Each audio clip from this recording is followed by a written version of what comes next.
Good morning, everybody. This is Raina. I still have a cold, so if I sniffle, I'm sorry. You won't catch it.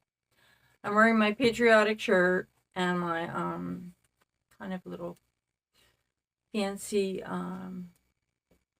little sweater coat. Anyway, I hope everybody's well and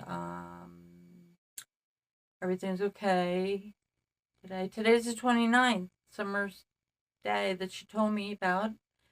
So I assume it's going to be that she's going to be featured on John Walsh's show. I guess that's what it was. That was kind of weird. Um, but it was summer. So anyway, it was kind of weird. And then when somebody told me that, I thought, well, what could possibly come out of her going on John Walsh's show? Maybe that's not what it meant. Like how important could it be? But maybe it will be really important. And maybe it was really weird. It said 106, and I thought, summer!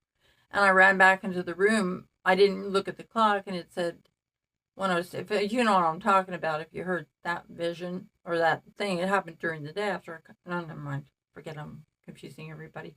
But I hope something good does come out of John Walsh's presentation of Summer's case, that it will go someplace, because she told me this.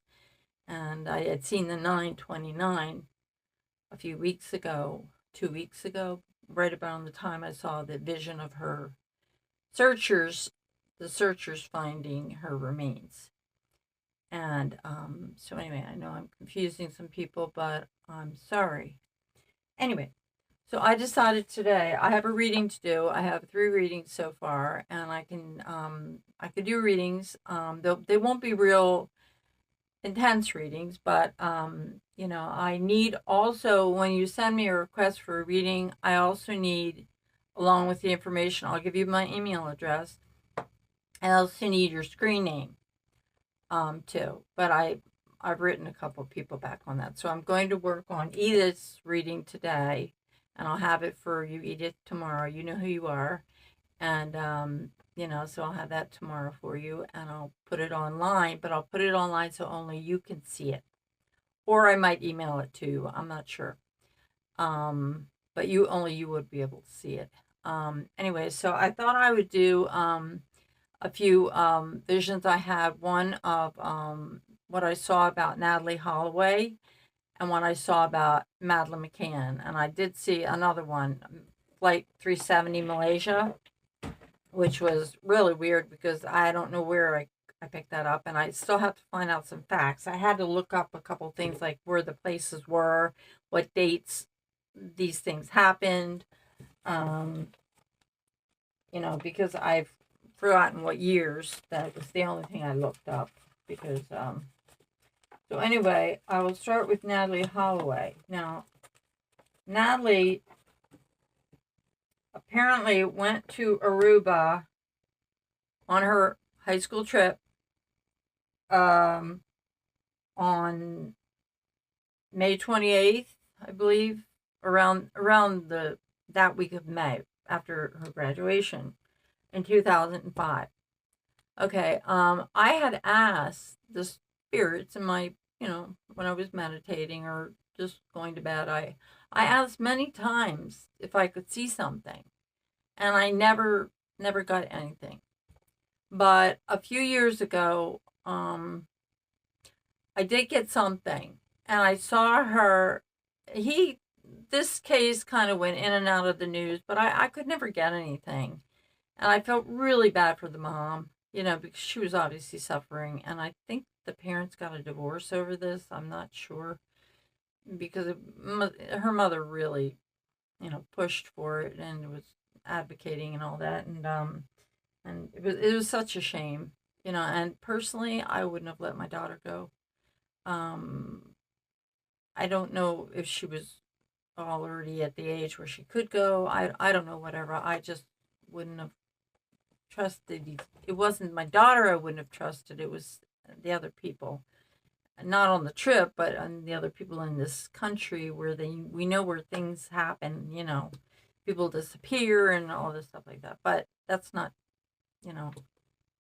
maybe I'm paranoid, but so anyway, I did get some visions about it, and I got a really stark one a couple months ago, and I don't know Aruba. I've never been there, and so what I'm telling you, I don't know exactly where this place was that I saw.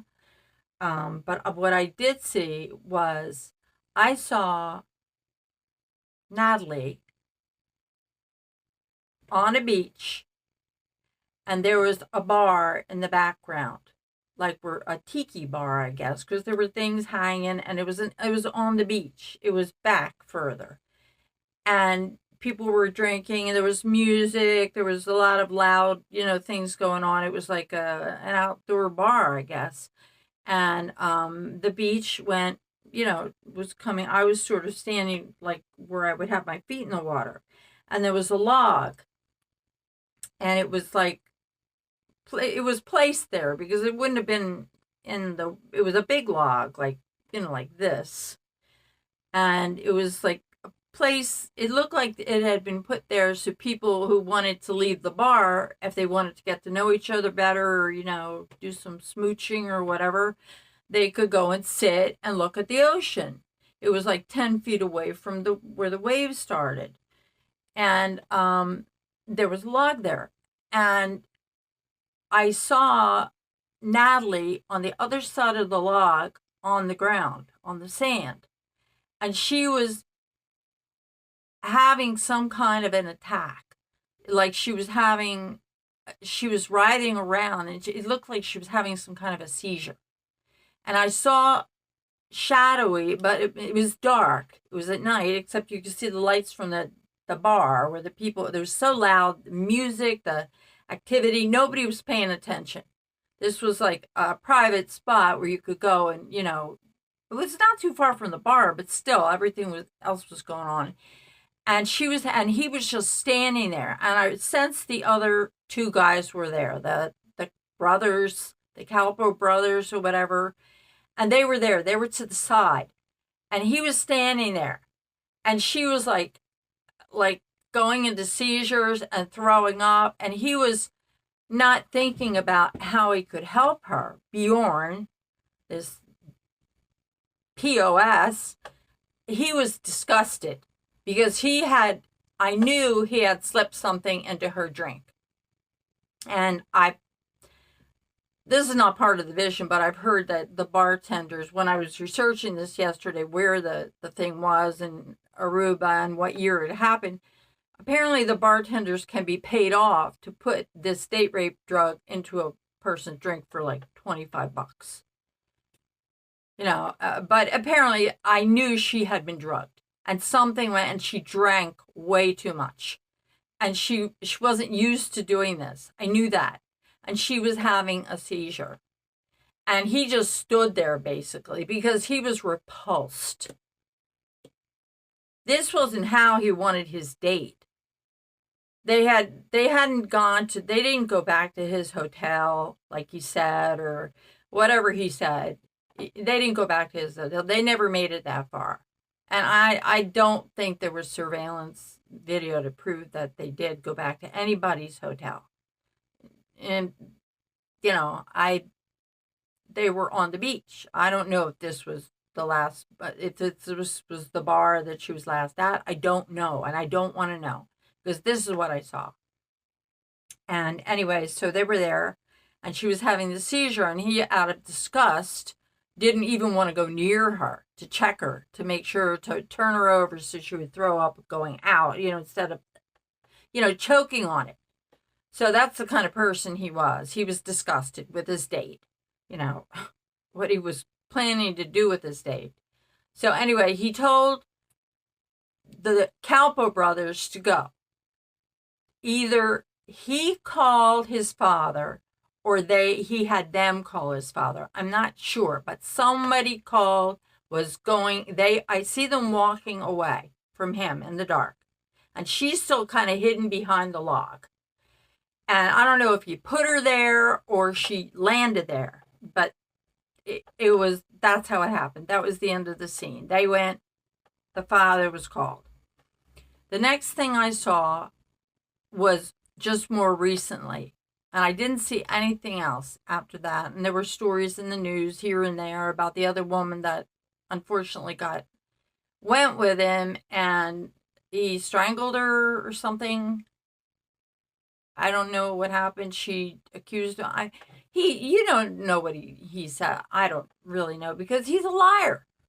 So anyway, what I saw was, now you're going to see this backwards, but I saw, this was from my sleep, I went into a vision. And I saw a cliff. And this would be, I guess from your side, a cliff jutting out of the ocean, of the sea. And I could see, sorry, this is so bad, but the cliff came out of the ocean like that. And I was like over, actually I would have been over here on this side because I was looking at it from the other side. And there was a mouth to a cave. It was like an underwater cave. And it was low tide, high tide. And when it was low tide, you could see the opening of the cave. And when it was high tide, most of the cave would be covered and the water would be rougher. And when I first saw the picture, it was very, very low tide. And I could see the water was really turquoise and the picture was beautiful. And I could see the edge of the cave. I'd recognize it if I saw it. I looked around, and when I first had the vision, the next day, I looked around. Oh, it spent hours on the computer trying to find this ledge, this cliff. I looked for high cliffs. I looked for jumping, but I knew it was a place. I knew it was a place that, well, I'll tell you in a minute, but that first the water was all turquoise. It was very low tide, and I could see the lower the tide, apparently the more turquoise the water. So it was very low tide, and the opening was very big. It was kind of like a clamshell shape. And it was an underwater cave, which I didn't know. I didn't know anything that were caves. There are also caverns. There are also jumping holes. They're all for all kinds of things. But this, I found out, was a cave. Because they have caves where you can swim in. The caverns are usually where you can walk in and look at the stalagmites and the stalactites and all that stuff, which I didn't know. And then there are jumping pools and things like that. But this was a underwater cave. So it all depended. And then the next picture, okay, I saw that. And it was beautiful. And there was nothing around it. It was, just a beautiful picture. And I was admiring how turquoise the water was. How beautiful. And I saw the seagrass on top of the cave and the shape. And then I looked at it and I was admiring it, and the odd shape. It wasn't like, because I looked at a lot of cliffs, and most of them were shorter and more squat and attached to the land, and this was attached to land, but I felt that it wasn't part of the land, like part of Aruba. It was off Aruba a bit. It might have been a small island next to Aruba. It wasn't actually part of the island. It was around, there were islands around Aruba that were very close. And I also felt that this place was off limits to people. And only locals knew where this was. And the water was dangerous. Because when it came in, the next scene I saw, when it came in and that tide was higher, the seas were rougher. The ocean was rougher. And it was very, if you would have tried to go in, especially by boat, to even get near it, you could get smashed on this cliff wall.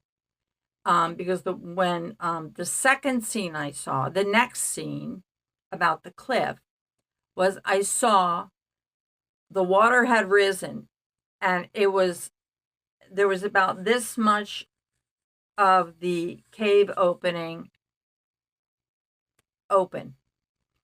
I saw it was later in the day. This was earlier in the day when I saw this. And when I saw it was like the sunrise. The sun was shining on the water, and I could see the blue turquoise was shining on the rocks. The cliff from here was shining. It was beautiful. I'm doing it backwards from here, so it's kind of weird. I could see the opening. And this time the water was bluer and it was choppy and it was like, rougher. And I could see a boat. And it was a white boat. And in the boat were Bjorn and his father alone, just the two of them. And I was kind of like off to the side, like suspended in air, just watching. And it was later in the day. It was morning, but it was later than when I first saw the first picture. And the water was higher. And it was very choppy. And Bjorn was at the helm. And the father was like he was kind of in 3D. I could see him in front of me. Like, in movies when they make that weird thing where the people come at you, like they do that background thing. He was kind of like that, like in 3D, like he didn't see me. They didn't see me, but I could see them very well. And it was like, his father was like, "Oh God, you did it again. Why do I always have to pick up after you, Bjorn? What is it with you? I'm always spending money trying to clean up after you." Like he was really pissed at him. And then they were trying to keep the boat away from the cliff, because the water was hitting the things, but there was still an opening. The next scene was I saw Bjorn, the father was keeping the boat away from the cliff, and he was in the water in scuba gear. And she had her body, and she was stiff as a board. So that could tell you something about what time she died. Rigor mortis had set in.